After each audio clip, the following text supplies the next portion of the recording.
ఇర్మియా గ్రంథము 29:4 నుండి అలాగనే చదివితే, ఇశ్రాయేలు దేవుడును సైన్యములకు అధిపతియునగు యెహోవా తన ప్రేరేపణ చేత బబులోనుకు చెర తీసుకొని పోబడిన వారికందరికి, ఎవరికంట? బబులోనుకు బబులోనికి చెర తీసుకుని పోయిన వారందరికి, క్యాప్టివ్ గా ఉన్న వారందరికి దేవుడు చెప్తున్నాడు. ఏమని చెప్తున్నాడు చూడండి. ఇండ్లు కట్టించుకొని వాటిలో నివసించుడి, ఇల్లు కట్టించుకుని వాటిలో నివసించు, తోటలు నాటి వాటి ఫలములను అనుభవించుడి, ఆహా పెళ్లిళ్ళు చేసుకొని కుమారులను కుమార్తెలను కనుడి. ఆహా అక్కడ ఏమియో మీకు తక్కువ లేకుండా అభివృద్ధి పొందుటకై, అభివృద్ధిని పొందుటకై వారు కుమారులను కుమార్తెలను కనునట్లు ఆ మీ కుమారులకు పెళ్లిళ్ళు చేయుడి, ఆ మీ కుమార్తెలకు పురుషులను సంపాదించుడి. ఇక మాటలు దేవుడు చెప్తున్నాడు. ఫలించండి అయ్యా, ఫలిస్తాం ఆగద్దు. విస్తరించండి అయ్యా, విస్తరిస్తాం ఆగద్దు. అభివృద్ధి చెందండి అయ్యా, అభివృద్ధి చెందుతాం ఆగద్దు. మీరు వాగ్దానంలో లేరు, కానీ మీరు ఇంకా బంధించబడిన వారుగా, ఖైదీలుగా వెళ్తున్నారు బబులోనులోకి. అయినా కూడా నా ఉద్దేశంలో మీ పట్ల మారలేదు. దేవుడు శిక్షిస్తాడు, గద్దిస్తాడు, సరిదిద్దుతాడు, కానీ ఆయన బిడ్డల్ని విడిచిపెట్టాడు. నమ్మేవారు హల్లెలూయా చెప్దామా? ప్రేమించిన తండ్రి తన బిడ్డల్ని శిక్షిస్తాడంట. తండ్రి ప్రేమిస్తున్నాడని నిరూపించేది బిడ్డని శిక్షిస్తాం బట్టి. ఈరోజు నిజంగా ప్రేమించే తండ్రులు శిక్షిస్తున్నారా? దేవుడు తన ప్రజల్ని శిక్షిస్తాం వాక్యం మొత్తంలో చూస్తూ ఉంటాం. ఎందుకు శిక్షిస్తున్నాడు? వారిని పరిశుద్ధపరచాలని, వారిని పవిత్రపరచాలని, వారిని సరిదిద్దాలని, వారిని యోగ్యమైన వారిగా, ఘనమైన వారిగా వారిని తీర్చిదిద్దాలని ప్రభు ఆశ. వారిని నాశనం చేయాలని కాదు. కానీ వారు ఎందుకు ఆ ఎక్సైల్లోకి వెళ్ళిపోతాం? వారు ఎందుకు శత్రు చేతులకు అప్పచెప్పబడతాం? వారు ఎందుకు తునీకరించబడతాం? వారు ఎందుకు త్రోసివేయబడతాం? లేకపోతే బబులోను నెబుకద్నెజరు ప్రపంచంలోనే కఠినమైన అధికారము, గొప్ప అధికారం కలిగిన రాజు అంటే నెబుకద్నెజరు.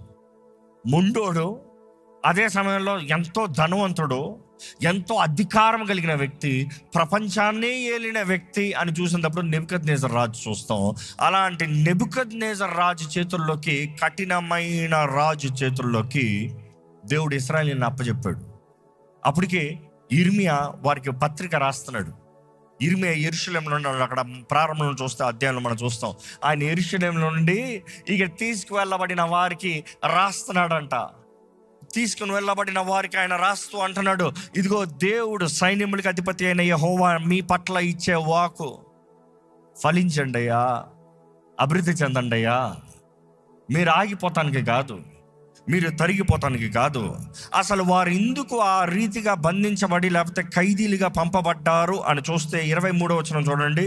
ఎందుకంటే వారు దేవునికి విరోధమైన కార్యములు వారికి దేవుడు ఇచ్చిన స్థలముల్లో వారు జరిగిస్తూ వచ్చారు. చదవండి. ఆలకించుడి, వారు ఇశ్రాయేలులో దుర్మార్గము జరిగించుచు. తెలుగులో 22వ వచనంలో ఉందండి. వారు ఇశ్రాయేలులో ఏం చేస్తూ వచ్చారో? దుర్మార్గము జరిగించుచు, తమ పొరుగు వారి భార్యలతో వ్యభిచరించుచు, వారు పొరుగు వారి భార్యతో వ్యభిచరించుచు, నేను వారికి ఆజ్ఞాపింపని అబద్ధపు మాటలను నా నామమును బట్టి ప్రకటించుచు వచ్చిరి. ఇంకో మాటలు చెప్పాలంటే, నా నామాన్ని ఊరకే వ్యర్థంగా వాడారయ్యా. They have used my name in vain. దేవుడు ఇచ్చిన ఆజ్ఞ చూస్తాం. ఆయన నామాన్ని వ్యర్థంగా వాడతానికి లేదు. ఆయన నామం పవిత్రమైంది, పరిశుద్ధమైంది. ఆయన నామాన్ని ఊరకే ఉచ్చరిస్తానికి లేదు. ఆ పరిశుద్ధమైన నామాన్ని ఊరకే ప్రకటిస్తానికి లేదు. దేవుని వాక్యలు చూసినప్పుడు, దేవుడు ఇచ్చిన పదాజ్ఞలు చూసినప్పుడు, దేవునికి నీకు, పొరుగువానికి నీకు, లేకపోతే నీకు నీ దేవునికి, నీకు నీ పొరుగువానికి, ఇదే పదాజ్ఞలు చూస్తాము. ఇక్కడ ఇశ్రాయేలీయులు చూసినప్పుడు వారు దేవునికి విరోధంగా బ్రతికారు, వారు పొరుగోడితో విరోధంగా బ్రతికారు. దేవుడు ఏం చేశాడంటే, నేను తీసుకెళ్ళి శత్రురాజు చేతులు అప్పచెప్తారా. ఒకసారి మన జీవితంలో జ్ఞాపకం చేసుకుందామండి. మనకి ఈరోజు కలిగే కష్టము, నష్టము, బాధ, వేదన, ఇవన్నిటికీ కారణం ఏంటి? మనం దేవునికి అవిధేయులుగా బ్రతికిన దానిక? మనం దేవునికి విరోధంగా చేసిన కార్యాలను బట్ట? మనం దేవుణ్ణి అవమానపరిచి జరిగించిన జీవితాన్ని, బ్రతికిన జీవితాన్ని బట్ట? లేకపోతే దేవుని నామాన్ని ఊరకనే దూషిస్తూ దేవుడు చెప్పాడు అని వ్యర్థంగా మాట్లాడింది దానిక? దేవుడు వాక్యం చూస్తే ఇక్కడ దేవుడు ఎంతో కఠినంగా వారిని తీర్పు తీరుస్తున్నాడు. 70 years ఇన్ ఎక్సైల్. కానీ దేవుడు వారి నాశనం అవ్వాలని కోరలే, వారు బుద్ధి తెచ్చుకోవాలని కోరాడు. వారు పాడైపోవాలని కోరలేదు, వారు బాగుపడాలని కోరారు. దేవుడు నిన్ను శత్రువు చేతులకు అప్పచెప్తాను, నిన్ను నాశనం చేస్తానికి కాదు. ఎందుకంటే ఆయన చెప్తున్నాడు 29వ అధ్యాయంలో 11 వచనంలో చూద్దామండి, 10-11 చూద్దామా. యెహోవా ఈ ఆజ్ఞ ఇచ్చుచున్నాడు, బబులోను రాజ్యమునకు 70 సంవత్సరములు గతించిన తరువాతనే మిమ్మల్ని గూర్చి నేను పలికిన శుభవార్త నెరవేర్చి. ఇక్కడ చూడండి, నిర్ణయించబడిన కాలము. దేవుడు ఏది చేసినా నిర్ణయించబడిన కాలములో చేస్తాడు. నమ్మేవారు హల్లెలూయా చెప్తామా? అందరు వినలేదేమో, మరలా చెప్తున్నాను. దేవుడు ఏది చేసినా ఆయన నిర్ణయించిన కాలంలోనే చేస్తాడు. నమ్మేవారు హల్లెలూయా చెప్తామా? నువ్వు కంగారు పడినంత మాత్రాన చేసే దేవుడు కాదు.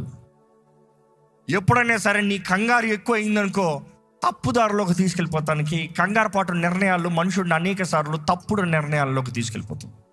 తప్పుడు నిర్ణయాలు, తప్పుడు కాన్సిక్వెన్సెస్, దాన్ని బట్టి నష్టం కష్టం అధికం. దాన్ని బట్టి మనుషులు చూడండి, దేవుడు కార్యం చేయకపోతే అడ్డదారులు వేరే దారులు చూసుకుంటాం. దేవుడు ఎప్పుడు తన సమయంలోనే చేస్తాడు.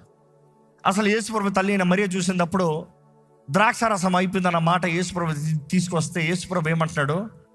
అమ్మ, నా సమయం ఇంకా రాలేదు. నా సమయం ఇంకా రాలే, నా సమయం రావాలి. నువ్వు చెప్పినంత మాత్రం నేను చేశాను, నా సమయం రావాలి. కానీ ఆ తల్లి, జ్ఞానవంతురాలైన ఆ తల్లి చెప్తుంది, అయ్యా, ఆ దాసుని పిలిచి చెప్తుంది, ఆయన ఏం చెప్తున్నాడో అది చెయ్యి. ఆయన సమయం వచ్చినప్పుడు ఆయన ఏం చెప్తున్నాడో అది చెయ్యి. దాని కొరకు వేచి ఉండు. దాసులు కనిపెట్టుకుని ఉన్నారు. ఈరోజు if you wait on God's time, he will do all things good. Do not rush. అనేక సార్లు మనం చేసిన తప్పులను బట్టి, మనం చేసిన పొరపాటులను బట్టి, మన చేతకాని తనాన్ని బట్టి మనం దేవుడు ఏదో తొందరగా చేసేయాలని ఆశపడుతున్నాం. అట్లా కాదు. దేవుడు సమస్తము చక్కగా సమకూర్చి జరిగిస్తాడు. వాక్యంలో చూస్తానండి, ఇక్కడ చూస్తే ఇక్కడ చాలా చక్కగా రాయబడి ఉంది. దేవుడు అంటున్నాడు, నా సమయం వచ్చినప్పుడు, after 70 years are completed in Babylon. దేవుడు నిర్ణయిస్తున్నాడు, ఇంతకాలము బబులోన్లో అయిన తర్వాత, ఇంకా అబ్రాహాం దగ్గర కూడా దేవుడు చెప్తాడు, 400 సంవత్సరములు మీ సంతానము ఐగుప్తులో బానిసలుగా ఉన్న తర్వాత. కొన్నిసార్లు అడగచ్చు, ఎందుకు ప్రభా 400 సంవత్సరాలు? ఎందుకు ప్రభా 70 years? Why so long Lord? Why can't you make it fast? ఎందుకు వేగంగా ఎందుకు చేయకూడదు? ఎందుకు వెంటనే ఎందుకు చేయకూడదు? కొన్ని విషయాలు దేవునిది ఈ మానవుడికి అర్థం కాదండి. కానీ దేవుడు మన దగ్గర నుండి కోరేది విశ్వాసము. దేవుడు మన దగ్గర నుండి కోరేది విశ్వాసము. ఆయన సమయంలో ఆయన చిత్తము ఘనంగా దేవుడు జరిగిస్తాడు. కొన్నిసార్లు మనకు అర్థం కాదు. Get the truth. ఏ మానవుడు వెళ్ళి చెప్పాలని ఆశపడద్దు. ఇక్కడ కూడా ఈ ప్రజలు చూసినప్పుడు సేవకుల దగ్గరికి మాకు చెప్పు అంటే వాళ్ళు అబద్ధంగా బోధిస్తున్నారంట, అబద్ధంగా ప్రవచిస్తున్నారంట. It's rather you don't get any answer then getting a wrong answer. అర్థమవుతుందా? జవాబు రాకపోతాం మేలు, తప్పు జవాబు వస్తాను కన్నా. తప్పు జవాబు తీసుకుని తప్పుడు నిర్ణయాలు, తప్పుడు అడుగులు తెస్తాను, నష్టం ఎక్కువ. దేవుని వాక్యంలో చూసినప్పుడు కనిపెట్టు, వేచి ఉండు, దేవుని సహాయం కొరకు ఎదురు చూడు, ఆయన సహాయాన్ని వేడుకో. బైబిల్లో చూసినప్పుడు అండి, దేవుడు అంటున్నాడు, after 70 years are completed in Babylon, I will visit you. నేను నిన్ను దర్శిస్తాను. ఎక్కడ స్వరమెత్తి చెప్పండి, ప్రభువా నన్ను దర్శించవా, ప్రభువా నన్ను దర్శించవా. గట్టిగా అడగండి, ప్రభువా మమ్మల్ని దర్శించాయా. We need your visitation, Lord. We need your visitation, Lord. We need you to visit our lives. మా జీవితాలను నువ్వు దర్శించాలి ప్రభువా. మా స్థితిగతులు ఎరుగున్న ప్రభువా మమ్మల్ని దర్శించయ్యా. నువ్వు మమ్మల్ని దర్శిస్తనే కానీ మా స్థితి మారదు. నువ్వు మమ్మల్ని దర్శిస్తనే కానీ మా జీవితాలు మారవు ప్రభువా. మమ్మల్ని దర్శించు. ఎవరెవరైతే మమ్మల్ని నన్ను దర్శించని అడిగారో, ఇదిగోనయ్యా యేసు నామములో నీవు మా జీవితంలో నీ చిత్త ప్రకారం నీ సమయంలో అడుగు పెట్టి మా జీవితంలో మేలుగా మార్చదువుగాక. ఆమేన్. బైబిల్లో చూసినప్పుడు దేవుడు అంటున్నాడండి, ఐ విల్ విజిట్ యూ. నేను నిన్ను దర్శించి నేనేం చేస్తా అంటున్నాడు, and perform my good words. నీ పట్ల నా మంచి వాకు, నా మంచి మాటని నేను నెరవేరుస్తాను. నేను నెరవేరుస్తాను. మన కంగారు పడి ఆ కంగారు పాటు నిర్ణయాలు తెస్తాను కన్నా ఉన్న స్థానంలో నుండి ప్రభా నన్ను దర్శించమని అడిగి ఆయన కొరకు వేచి ఉంటాం బెటర్. జీవితంలో అనేక సార్లు కంగారు పాటు నిర్ణయాలు, జీవితంలో అనేక సార్లు హేస్టీ డెసిషన్స్, ఒక తప్పుకి ఇంకొక తప్పు, ఇంకొక తప్పుకి ఇంకొక తప్పు. ఎప్పుడన్నా అలాంటి పరిస్థితుల్లోకి వెళ్ళారా?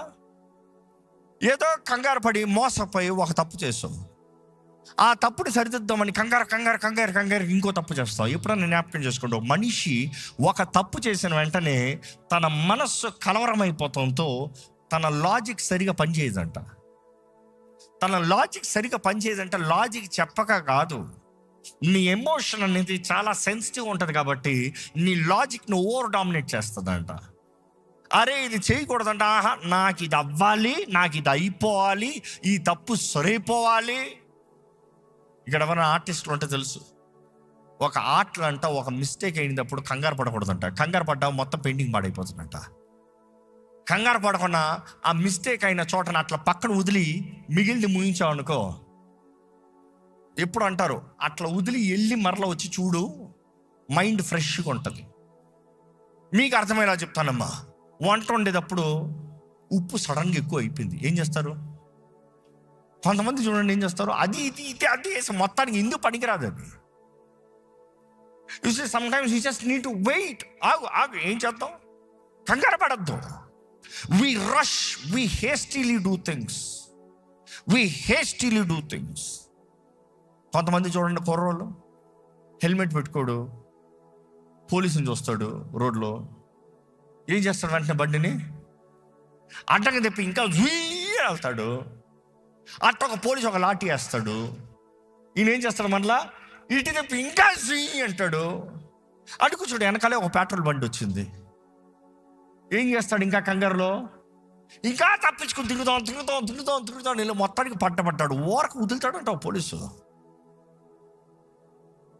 చూసి అనేక సార్లు కంగారులో మనం చేసే పొరపాట్లు చూడండి, దోషం అధికం చేస్తుంది. ఆయన కొరకు వేచి ఉండే, ప్రభా నా చేత కానితనం, ప్రభా నా కష్టము, నా పొరపాటు, నా నష్టము, నా వేదన, నా బాధ, ఇదిగో ప్రభు నా పరిస్థితి చూడయ్యా, సరిచేయి ప్రభువా. మారాన్ని మధురంగా మార్చేవాడు దేవుడు మాత్రమే. నమ్మేవారు హల్లెలూయా చెప్తామా? మనవుడు కాదు. మారాన్ని మధురంగా మార్చగలిగింది ఆయన మాత్రమే. నీ చేతుని, నీ తప్పుడు నిర్ణయాన్ని, ఆయన సంకల్పం చొప్పున పిలవబడిన వారికి, ఆయనను ప్రేమించే వారికి ఆయన సమస్తము సమకూర్చి జరిగిస్తాడు. Don't rush to correct your self by your own logic. దేవుని కృపను వేడుకోదాము, దేవుని దయను వేడుకోదాము. ఆయన కృప, ఆయన దయ కాకపోతే ఈరోజు ఎవరు బ్రతకలేమో. కాబట్టి దేవుని కొరకు ఆశపడి ఎదురు చూద్దామండి. దేవుడు అక్కడ చూసినప్పుడు దేవుడు అంటున్నాడు, నేను దర్శిస్తాను. నా వాకు, నా మంచి వాకు, నా మంచి మాట, మై గుడ్ వర్డ్ నేను జరిగిస్తాను. దేవుడు జరిగిస్తాను అన్నప్పుడు దేవుడు జరిగిస్తాడండి, అందులో తిరుగులేదు. ఎందుకంటే 11వ వచనం చూస్తే, నా తలంపులు మీ పట్ల మేలైన తలంపులే కానీ హానికరమైనవి కాదు, కీడుకరమైనవి కాదు. ఎక్కడ బిగ్గర చెప్పండి, నా దేవుడు నా పట్ల మేలైన తలంపులు కలిగి ఉన్నాడు. ఇది సత్యం అండి. ఈరోజు నువ్వు పాప స్థితిలో ఇక్కడ వచ్చి ఉండొచ్చు, ఓడిపోయిన జీవితంతో ఇక్కడ వచ్చి ఉండొచ్చు, తప్పు చేసిన పనుల్లో ఇక్కడ వచ్చి ఉండొచ్చు. నువ్వు తప్పు, పాపి, ఇటువంటి వ్యక్తి అయి ఉండొచ్చు. కానీ దేవుడు నీ పట్ల మేలైన తలంపులు ఇంకా కలిగి ఉన్నాడో.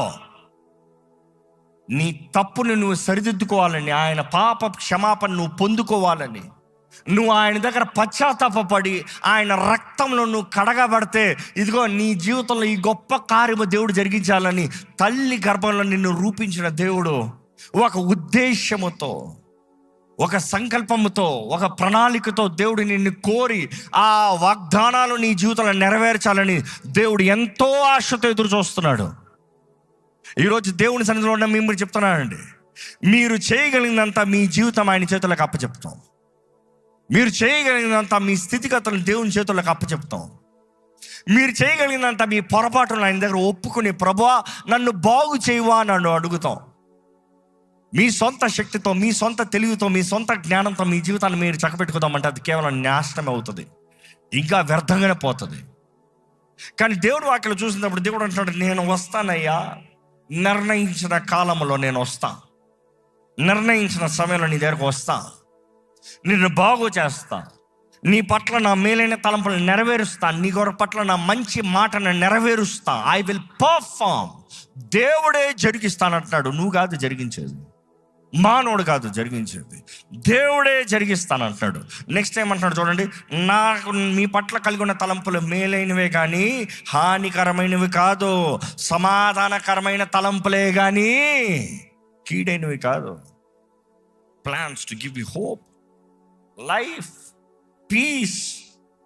ఇంకా అక్కడ చూస్తే దేవుడు అంటాడు, నాకు మొర పెడితే, ఇంకా అక్కడ ఉంది టు గివ్ యూ ఫ్యూచర్. ఆ మాట ముగిస్తారు, కంప్లీట్ చదువుతారు 11 and 12. నేను మిమ్మల్ని గూర్చి ఉద్దేశించిన సంగతులు నేను ఎరుగుదును, రాబో కాలమందు మీకు నిరీక్షణ కలుగునట్లుగా అవి సమాధానకరమైన ఉద్దేశములే కాని హానికరమైనవి కావు. ఇదే యెహోవా వాక్కు.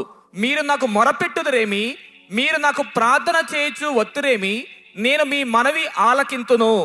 మీరు నన్ను వెదకిన ఎడల, పూర్ణ మనస్సుతో నన్ను గూర్చి విచారణ చేయనడలా మీరు నన్ను కనుగొందురు. దేవుని చిత్తము చూసినప్పుడు ఎప్పుడు అది ఘనంగా ఉంది. మన ప్రార్థనలో కూడా దేవుని చిత్త ప్రకారము ప్రార్థిస్తే మనకు జవాబు అనుగ్రహించబడుతుంది. ఈరోజు ఇక్కడ ఉన్నవారు మీ ఎంతమంది చెప్పగలుగుతాం, దేవుని చిత్తంలో మనం ప్రార్థన చేస్తున్నామా? దేవుని చిత్తంలో మీ ప్రార్థన ఉందా? ఇదిగో ఇక్కడికి వచ్చాము, ప్రార్థన చేసాము, దేవుని ఆరాధించాము, మీ ప్రార్థన దేవునికి అంగీకారంగా ఉందా? ఎందుకంటే 1 యోహాను 5:14 చూసినప్పుడు చాలా చక్కగా యేసు ప్రభు శిష్యుడైన యోహాను రాస్తున్నాడు. ఏమని రాస్తున్నాడు?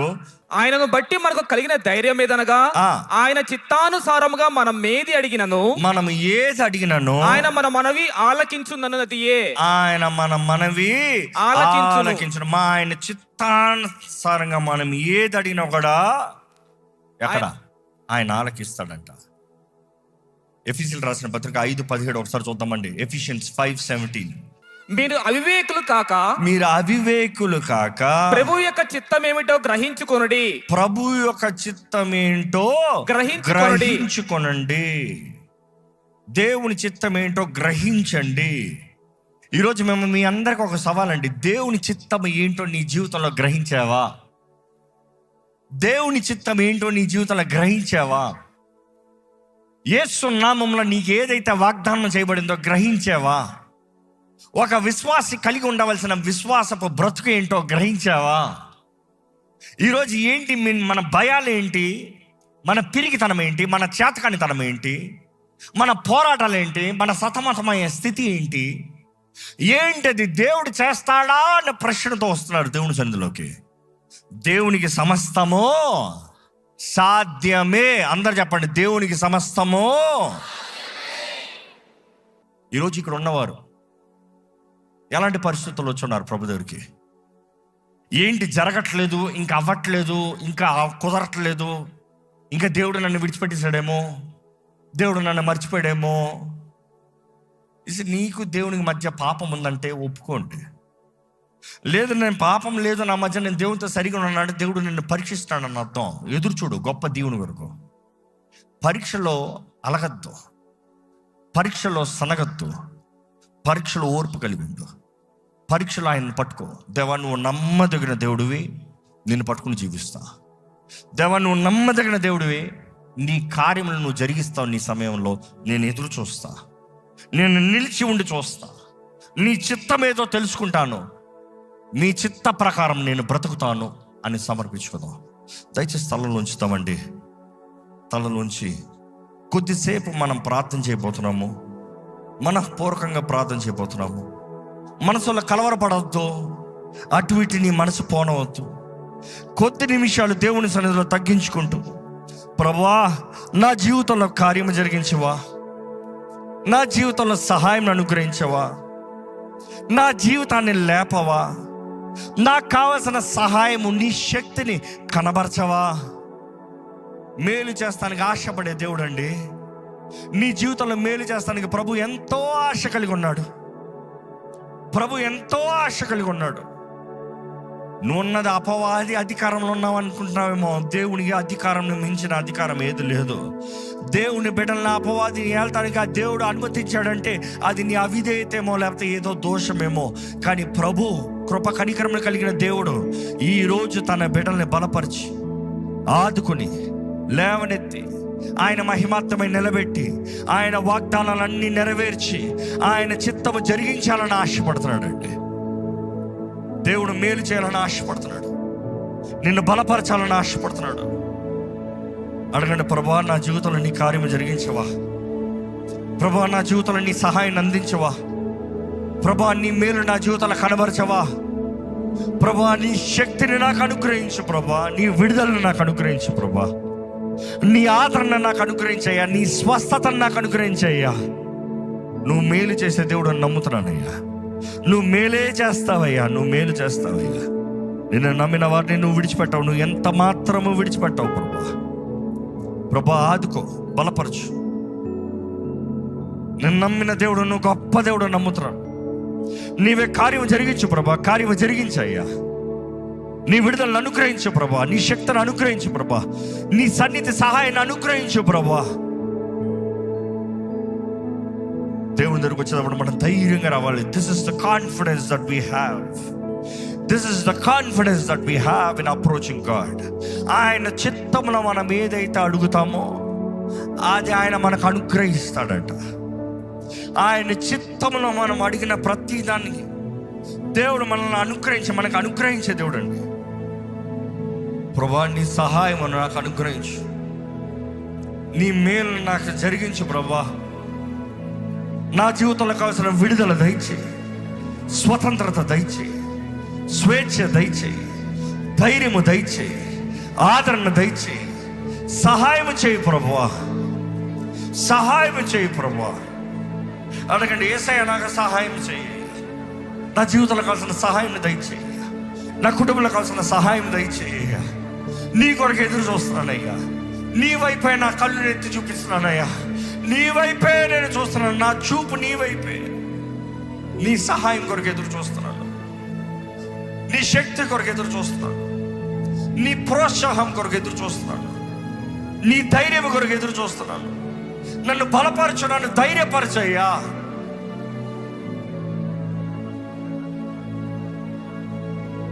అడగండి, నా చేయి పట్టుకో ప్రభు. నా చేయి పట్టుకుని నన్ను నడిపించు. నా చేయి పట్టుకుని నన్ను లేవనెత్తయ్యా. లోయలో నడిచినప్పుడు నువ్వు నా తోడుండయ్యా. నన్ను విడిచిపెట్టద్దు, నన్ను విడిచిపెట్టద్దు. నన్ను ఆదుకో, నన్ను విడిచిపెట్టద్దు. నన్ను ఆదుకో, నన్ను బలపరచు. సహాయం చేయ, సహాయం చేయి ప్రభా. అడిగిన దేవా సహాయం చేయ. నా జీవితంలో సహాయం చేయ, సహాయం చేయ ప్రభా. నా జీవితంలో నీ సహాయం అనుగ్రహించు.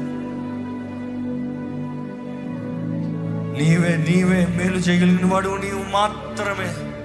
నీవు మాత్రమే ప్రభా. నీ క్రమశిక్షణలో నేను నిలబడుతున్నాయా, నన్ను సరిదిద్దు ప్రభా. నీ క్రమశిక్షణలో నేను నిలబడుతున్నాయా, నన్ను సరిదిద్దు ప్రభా. నీ క్రమశిక్షణలో నేను నిలబడుతున్నాయా, నన్ను బాగు చేయ.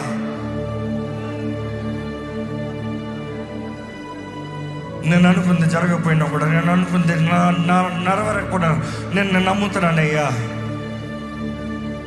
నేను నమ్ముతున్నాను ప్రభా. నా జీవితంలో సమస్తం నీ చిత్తంలో జరిగిస్తావు. నా జీవితంలో ఆలస్యం కాదు. నేను నమ్మేతను నా యేసయ్యని. నేను నమ్మేతను నా యేసయ్యని. ఆయన కార్యం జరిగిస్తాను, నేను నమ్ముతున్నాను. చెప్పండి ప్రభా, నువ్వు నా జీవితంలో కార్యం జరిగిస్తావు. నేను నమ్ముతున్నాను అయ్యా. ఆలస్యంగా కనబడచ్చేమో, నేను అన్ని సమకూర్చి జరిగిస్తాను. నా జీవితంలో నీ వైపు చూస్తూ ఎదురు చూస్తున్నానయ్యా. నీ దగ్గర ఉండి నాకు సహాయం రాకపోతే వ్యర్థమే. నువ్వు నన్ను ఆదుకోకపోతే వ్యర్థమే. నువ్వు నన్ను లేవలేకపోతే వ్యర్థమే. నువ్వు నన్ను బలపరచపోతే వ్యర్థమేనయ్యా. నాకు అవసరం విచక్షణ దయచేయ. నాకు అవసరం విచక్షణ దయచేయి, గ్రహింపు దయచేయి. నా మనసులో కావాల్సిన చురుకుతనం దయచేయి. ఏది నీ చిత్తమో నేను తెలుసుకోవాలయ్యా. ఏది నీ చిత్తము, ఏది నీ మాట, ఏది నీవు చెప్పేది నా హృదయంలో నేను తెలుసుకోవాలి ప్రభువా. పరిశుద్ధాత్మ దేవా, నన్ను బలపరచు, నన్ను బలపరచు, నన్ను బలపరచు, నన్ను బలపరచు ప్రభు. మా శక్తులు వినయ్యా.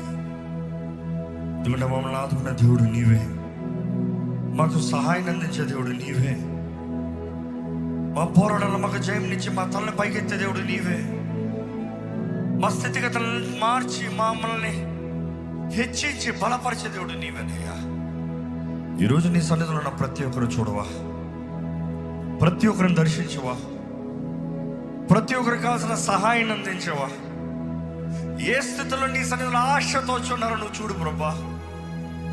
ఏ పోరాటంలో ఉన్నారో నువ్వు ఎరుగున్న దేవుడు అయ్యా. నీకు అసాధ్యమైంది ఏది లేదయ్యా. నువ్వు చేయలేదంటూ ఏది లేదు ప్రభా. మా మధ్య నీవు మాత్రమే ధీరుడవి, మా పక్షాన పోరాడి మాకు జయమిచ్చే దేవుడు. నీ ప్రేమను మమ్మల్ని ఆదుకోవాలని, నీ ప్రేమ మమ్మల్ని ఆదరించాలని, నీ ప్రేమను బట్టి మేము ధైర్యం తెచ్చుకోవాలని ఈరోజు మేము ఆశతో నీ సన్నిధిలోకి వచ్చి కానీ నీ సహాయాన్ని వేడుకుంటూ అయ్యా, ఇక్కడ ఉన్న ప్రతి ఒక్కరిని నీ ప్రేమతో నింపు ప్రభా. ఏ నిరుష్యామతో ఉన్నారో, ఏ కృగిదలతో ఉన్నారో, ఏ చేతకానితనంతో ఉన్నారో, ఏ పోరాటంలో సతమతమవుతూ ఉన్నారో ప్రభా బలపరచు ప్రభా. లేవనెత్తు ప్రభా, సహాయం చేయి ప్రభా, ఆదుకో అయ్యా. నువ్వు నిశ్చయంగా నీ వాగ్దానాలను నెరవేర్చే దేవుడు, నువ్వు నిశ్చయంగా నీ కార్యాలు జరిగించే దేవుడివి. నీకు అసాధ్యమైంది ఏది లేదు ప్రభా. ఇదిగోనే ఈ రోజు నీ సన్నిధిలో వచ్చిన ప్రతి ఒక్కరిని బలపరచు, ప్రతి ఒక్కరికి కావాల్సిన నీ శక్తి సహాయాన్ని అనుగ్రహించి, నీ జ్ఞానంతో, నీ సమాధానంతో, నీ మేలుతో మమ్మల్ని నడిపించుకొని మా జీవితంలో ప్రతి విషయంలో మేలు జరిగించమని వేడుకుంటూ నజరేయుడైన యేసు నామములో అడిగి వేడుచున్నాము తండ్రి, ఆమేన్. దైవం నీవయ్యా.